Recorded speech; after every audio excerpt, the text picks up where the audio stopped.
നിഷാൻ, അപ്പോൾ LP തലത്തിൽ ആവശ്യമായി വരുന്ന കുറച്ച് പരിസ്ഥിതി ദിന ചോദ്യങ്ങളാണ് ചോദിക്കുന്നത്. എക്സ്പ്ലനേഷൻസ് ഒന്നുമില്ല, സിമ്പിൾ ആയിട്ട് ചോദ്യങ്ങൾ മാത്രം. ഓക്കെ ആണോ? എങ്കിൽ ആദ്യത്തെ, ഔഷധ സസ്യങ്ങളുടെ മാതാവ് എന്ന് വിശേഷിപ്പിക്കപ്പെടുന്ന ആര്? കൃഷ്ണ തുളസി. ശരിയായ ഉത്തരവാണ്. ഔഷധ സസ്യങ്ങളുടെ മാതാവ് കൃഷ്ണ തുളസിയാണ്. നീ ഇങ്ങനെ ഇത്ര നടന്നുകൊണ്ടെന്ന് എനിക്ക് കാണാൻ പറ്റില്ല. എന്നാണ് ഓസോൺ ദിനം? സെപ്റ്റംബർ 16 ഓസോൺ ദിനം. ശരിയായ ഉത്തരവാണ്. അടുത്ത ചോദ്യം, ഒറ്റ വൈക്കോൽ വിപ്ലവം. ഈ ജൈവ കൃഷിയുടെയൊക്കെ പ്രചാരകനായ ഒരു ജപ്പാൻകാരന്റെ കൃതിയാണ് ഒറ്റ വൈക്കോൽ വിപ്ലവം. ആരാണ് അത് എഴുതിയത്? മസനോബു ഫുകുവോക്ക. ശരിയായ ഉത്തരമാണ്. എഴുതാൻ പറ്റുമോ അതൊക്കെ? ഏത്? ഈ ഒറ്റ വൈക്കോൽ വിപ്ലവം. വൈ അപ്പാച്ചി ചോദിച്ചത് അങ്ങനെയാണ്. ഒറ്റ വൈക്കോൽ വിപ്ലവം എഴുതിയതാര്? എന്റെ പൊന്നെ. അടുത്ത ചോദ്യം, ഡോഡോ പക്ഷികൾ മൗറീഷ്യസിൽ ഉണ്ടായിരുന്നതാണ്. ആലീസ് ഇൻ വണ്ടർലാൻഡിൽ പരാമർശിക്കപ്പെടുന്നുണ്ട്. ആ ഡോഡോ പക്ഷികൾക്ക് വംശനാശം നേരിട്ടപ്പോൾ അതിന്റെ ഭാഗമായി മറ്റൊരു വൃക്ഷവും വംശനാശം നേരിട്ടു. ഏതാണത്? കാൽവരിയ മേജർ. ശരിയായ ഉത്തരമാണ്. ഒരുപാട് പരിസ്ഥിതി പ്രസ്ഥാനങ്ങളെ കുറിച്ച് കേട്ടിട്ടുണ്ട്. അതിലൊന്നാണ് ഗ്രീൻ ബെൽറ്റ്. ഒരു ആഫ്രിക്കക്കാരിയാണ്, നോബൽ സമ്മാന ജേതാവാണ്. ഗ്രീൻ ബെൽറ്റ് പരിസ്ഥിതി പ്രസ്ഥാനം തുടങ്ങി വാങ്കാരി മതായി. ശരിയായ ഉത്തരമാണ്. Correct answer. കേരളത്തിലെ പക്ഷികൾ ആരെഴുതിയ പുസ്തകം? KK നീലകണ്ഠൻ. ഇന്ദുചൂടൻ. അദ്ദേഹത്തെ ഇന്ദുചൂടൻ എന്നുള്ളത് തൂലികാനാമമാണ്. KK നീലകണ്ഠനാണ്. കറക്റ്റ്. ശരിയായ ഉത്തരവാണ്. അടുത്ത ചോദ്യം, കേരളത്തിന്റെ ഏറ്റവും വടക്കേ അറ്റത്തെ വന്യജീവി സങ്കേതം ഏതാ?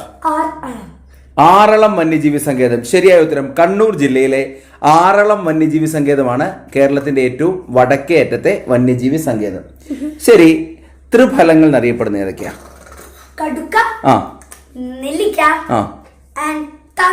കടുക്ക, നെല്ലിക്ക, താന്നിക്ക ത്രിഫലങ്ങൾ. ശരിയായ ഉത്തരമാണ്. ഇന്ത്യൻ ഹരിത വിപ്ലവത്തിന്റെ പിതാവ് ആര്? MS സ്വാമിനാഥൻ. ശരിയായ ഉത്തരം. എങ്കിൽ ഇന്ത്യയിലെ ആദ്യത്തെ നാഷണൽ പാർക്ക് ഏതാണ്?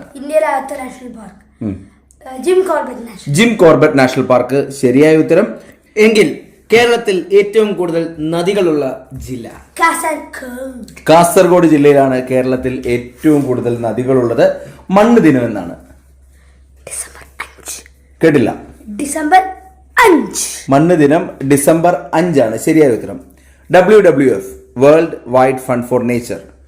Okay, world wild fund for nature WWFന്റെ ചിഹ്നം ഒരു മൃഗമാണ്. ഏതാണെന്നുള്ളതായിരുന്നു ചോദ്യം. ഏതാ? ഭീമൻ പാണ്ട. പക്ഷികളുടെ വൻകര എന്നറിയപ്പെടുന്ന കോണ്ടിനെന്റ് ഏതാണ്?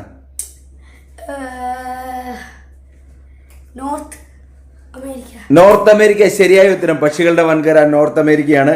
നിബികുട്ട, ഇന്ത്യയിലെ ആദ്യത്തെ ജല മ്യൂസിയം കേരളത്തിലാണ്. ഏത്? ഇന്ത്യയിലെ ആദ്യത്തെ ജല മ്യൂസിയം പാറോട്ടുകോണം. പെരിങ്ങളം. പാറാട്ടുകോണം മണ്ണ് മ്യൂസിയം ആണോ? പെരിങ്ങളമാണ് കേട്ടോ.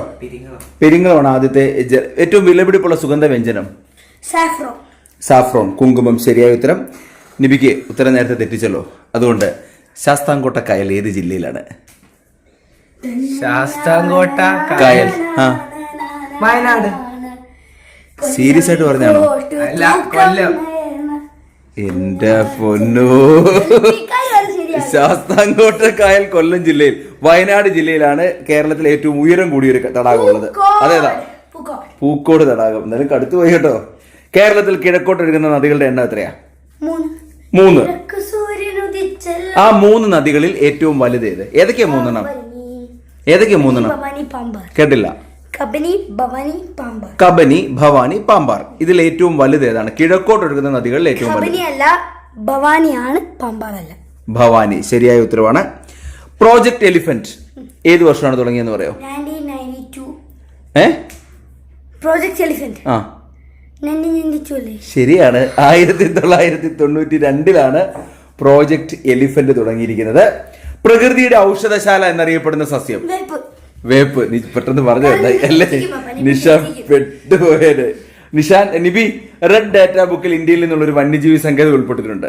ഇന്ത്യയിൽ നിന്ന്, കേരളത്തിൽ നിന്നുള്ള? പറമ്പിക്കുളം.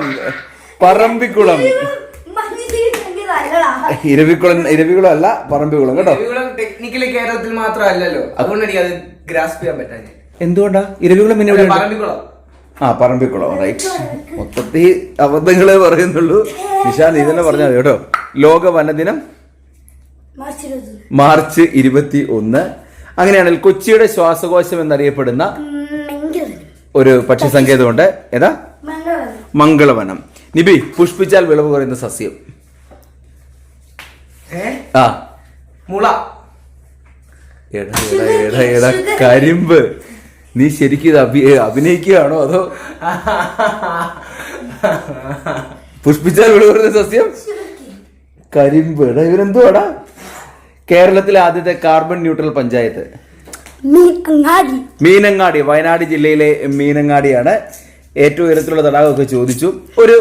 ഒരു രാജ്യം, ആ രാജ്യത്തിന്റെ പാരിസ്ഥിതിക മേഖല ഏറെക്കുറെ ഓക്കെ ആകണമെങ്കിൽ ആ രാജ്യത്തിന്റെ വിസ്തീർണത്തിന് എത്ര ശതമാനം വരെ വനം വേണം എന്നാണ് പറയുന്നത്?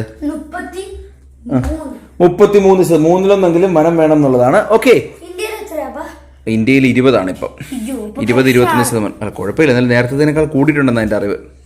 കേരളത്തിലൊക്കെ വനത്തിന്റെ അളവ് കൂടിയിട്ടുണ്ട്. ഓക്കെ, ഇന്നത്തെ പരിസ്ഥിതിയെ കുറിച്ച് കഴിഞ്ഞിരിക്കുകയാണ്. ഇതൊരു LP-കാർക്ക് വേണ്ടി മാത്രമുള്ള കുറച്ച് ക്വസ്റ്റ്യൻസ് ആയിട്ട് പരിഗണിച്ചാൽ മതി. പഠിക്കുന്ന നിബിക്ക് ഇതിൽ ഒരു ഉത്തരം പോലും ശരിയാക്കാൻ ഇതൊരു കഴിഞ്ഞിട്ടില്ല. അപ്പോൾ ഇത്രയും ഓർമ്മിക്കുന്നു. പുതിയൊരു വീഡിയോയിൽ കാണുന്നവരെ ഭായ്. കൂടാതെ നമ്മുടെ ചാനൽ ലൈക്ക് ചെയ്യുക, ഷെയർ ചെയ്യുക, സബ്സ്ക്രൈബ് ചെയ്യുക, ഷെയർ ചെയ്യുക. കൂടാതെ ഇപ്പോൾ ഹൈപ്പ് ചെയ്യാനുള്ള ഓപ്ഷൻ ഉണ്ട്, അതും ചെയ്യുക. ജോയിൻ ചെയ്യണം, നമ്മുടെ ചാനൽ ഉറപ്പായിട്ടും ജോയിൻ ചെയ്യണം. അപ്പോൾ പുതിയൊരു വീഡിയോയിൽ കാണുന്നവരെ ബൈ. സ്നേഹപൂർവ്വം തോറ്റ് തൊപ്പി കിട്ടുന്ന നിബിനൊപ്പം നിഷാൻ.